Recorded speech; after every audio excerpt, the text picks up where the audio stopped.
Hey everybody, clearing. Okay, can't really see those. These are little crystals that I got from my crystal digs in Reno, Nevada. And I have one spot left, so I've been saying it again. Message in the comments below if you would like to get more information on that.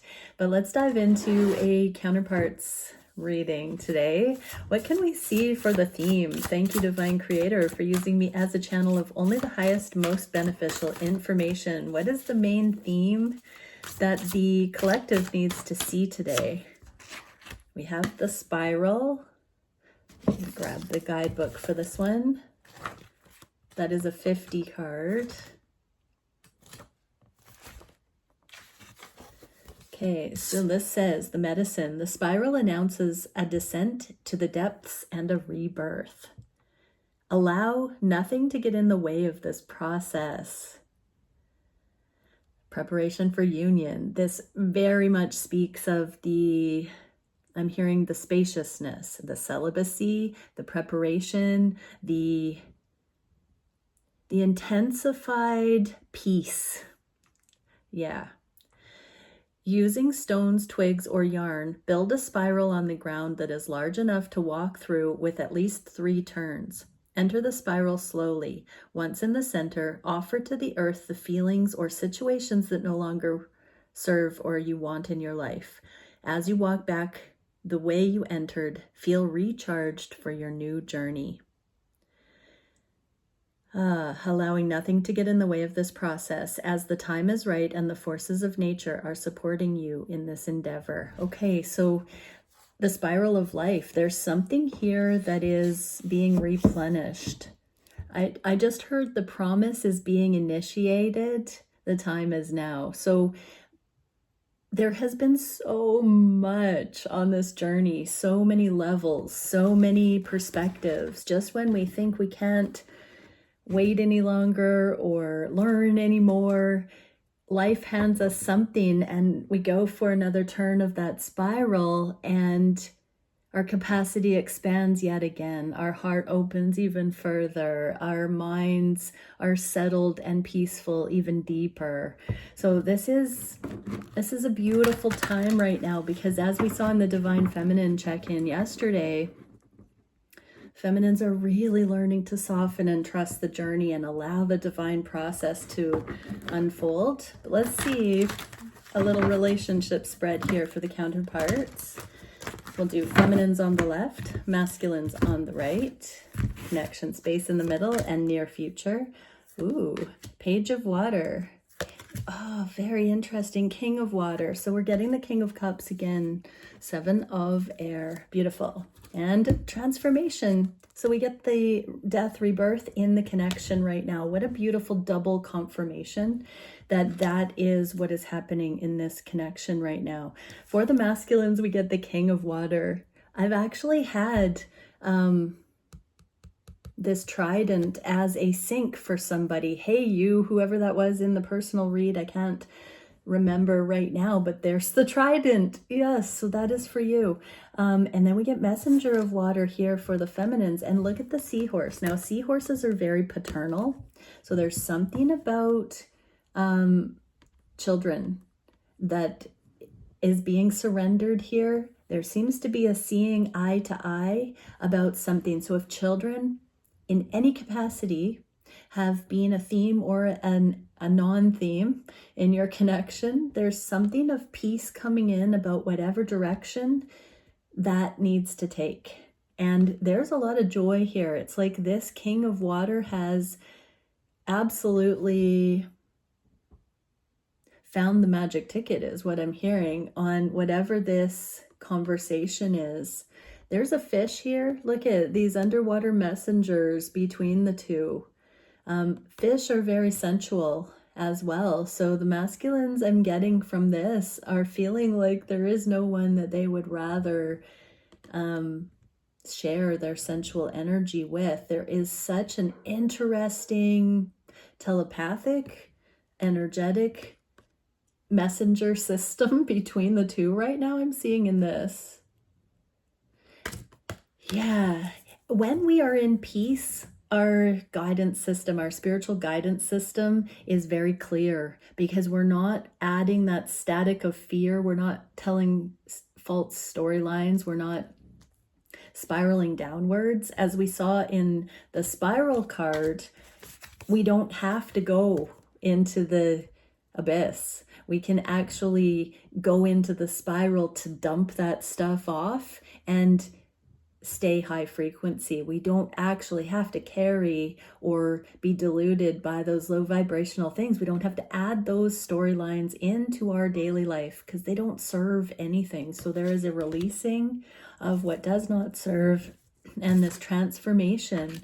And now we're getting some really clear back and forth in the energetics.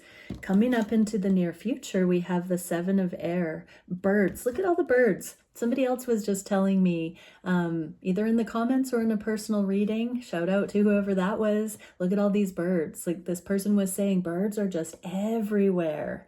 And this is also true. So more messages going back and forth.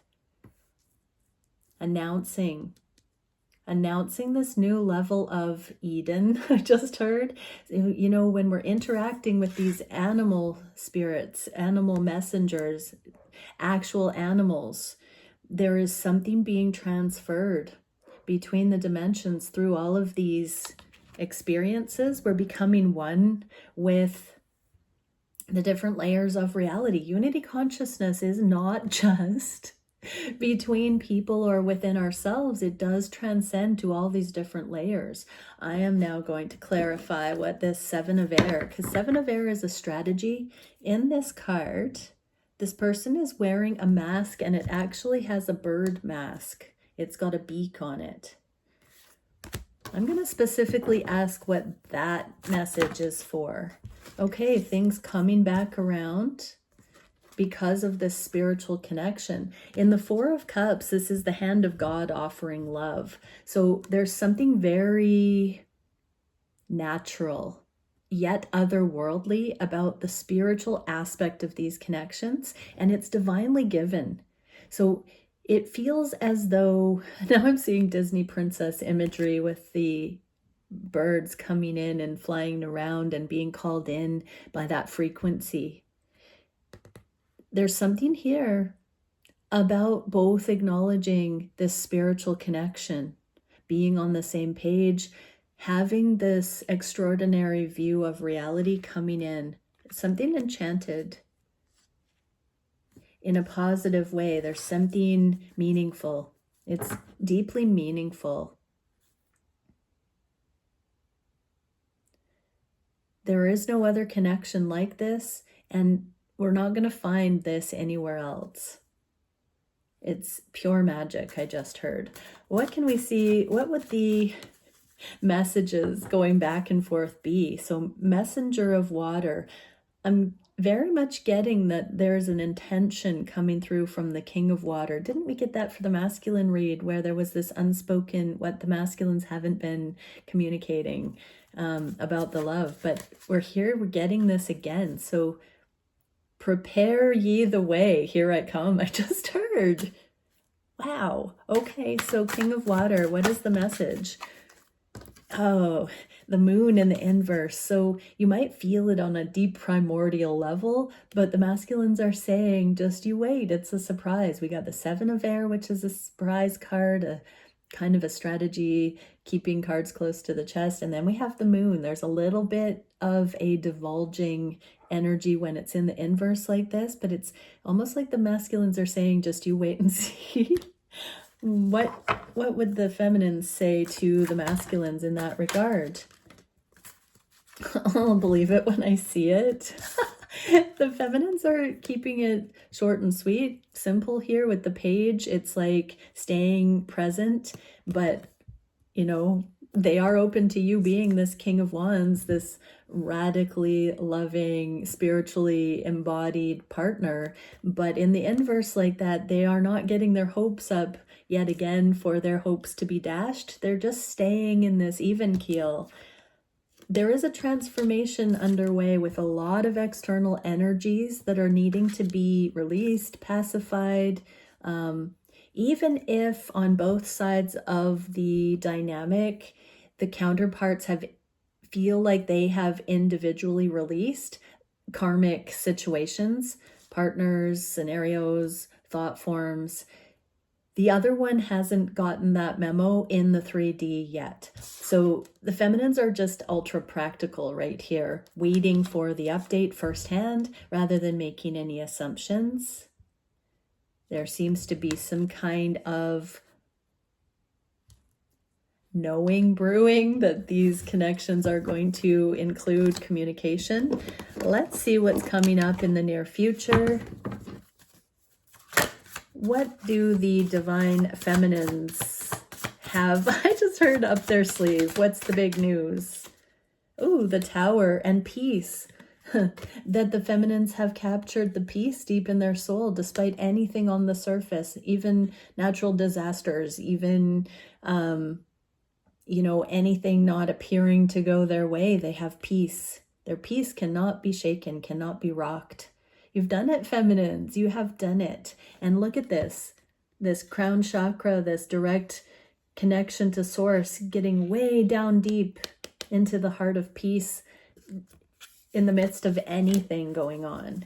So this is the unshakable energy, masculines, that your feminine has embodied. And it is kind of cataclysmic in a way, because it's so bright, it's blinding, it's so loud, it's deafening, and yet it just is. Oh, nice, feminines. You have centered yourself across the dimensions. That's that presence that we're seeing, feminines. This is absolutely beautiful. What can we see for the masculines? What is this Seven of Air? What is the energy? Oh, Princess of Pentacles. That they know that this is the same card that we saw.